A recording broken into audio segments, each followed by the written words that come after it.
ఎవరు వచ్చారు అయ్యో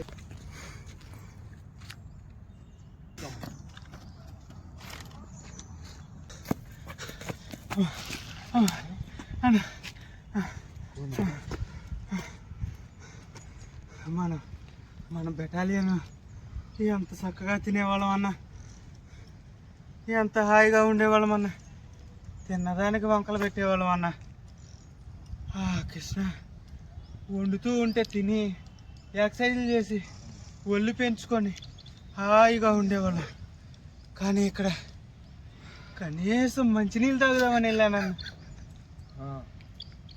ఎర్రగా ఉన్నాయి, తాగలేక ఎలాగోలా మనసు మార్చుకొని ఆ ఎర్రటి నీళ్ళే బతుకు నీళ్లు తాగుదామని వెళ్ళానన్న. పెద్ద సింహాల గుంపు ఒక్కసారిగా వచ్చిందన్న. గన్ను ఉంది కాని చేతిలో చెయ్యలేగలా. ఉట్టప్పుడు ఎలా కాల్చేవాళ్ళం అన్న, ఎంతమంది టెర్రరిస్ట్ వచ్చినా సరే గుండె ఎగరేసి కాల్చామన్నా. కానీ ఈ అడవిలో కొత్తగా అయిపోయేసరికి దడొచ్చేసిందన్నా. నువ్వు ఎట్ట తట్టుకున్నావో కానీ. ఏమైంది ఆడు పెట్టినంత సేపు ఆడు శుభ్రంగా వండి పెడితే వంకలెట్టేవారు, ఉప్పు ఎక్కువైందని కారం ఎక్కువైందని తినేసావు కదరా. ఇప్పుడు చూడు మన తిప్పలు కుక్కలు చూడట్లేదురా. అవునన్నా, చేసినవరా. ఎంత మంచి చెప్పినా ఆ రోజు ఏం లేదన్నా. ఈ రోజు తెలుస్తుందన్నా నాకు అన్న విలువ.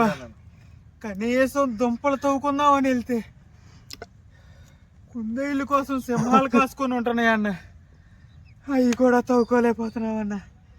అన్నానికి మాడి ఎండకి ఎండి కనీసం కాసేపు పడుకుందామంటే అయ్యో దోమలన్నా, ఇంతలా ఉన్నాయి అడవి దోమలు. అమ్మ కుడితే చాలు అబ్బో మళ్ళీ నిద్ర కూడా గుర్తు రావట్లేదన్నా. నేనంటే కుర్రోడిని కానీ నువ్వెలా తట్టుకుంటున్నావో నాకు అర్థం కావట్లేదన్న. చంపేస్తున్నావు రోజుకోటి ఏదోటి తీసుకొస్తున్నావురా, రోజుకి ఏదోటి. ఆడే బెటర్ రా బాబు, ఏదైనా చేస్తే మంచి పని చేస్తా ఊరుకుంటాడు. కానీ అన్న ఒకప్పుడు ఆర్మీలో పనిచేసే వాళ్ళు ఎంత హాయిగా ఉంటున్నారు, జీతాలు తీసుకొని హాయిగా ఉంటున్నారని రెచ్చిపోయానన్న. ఇప్పుడు తెలుస్తుంది ప్రజల కోసం వాళ్ళు పడే కష్టం, వాళ్ళు చేసే శ్రమ ఈ ఆర్మీలో అయినాకే తెలిసిందన్న నాకు. దిగితే కానీ లోతు దిగదు అన్నట్టు. అవునన్నా, ఇప్పుడు అర్థమైంది అంటారా నీకు?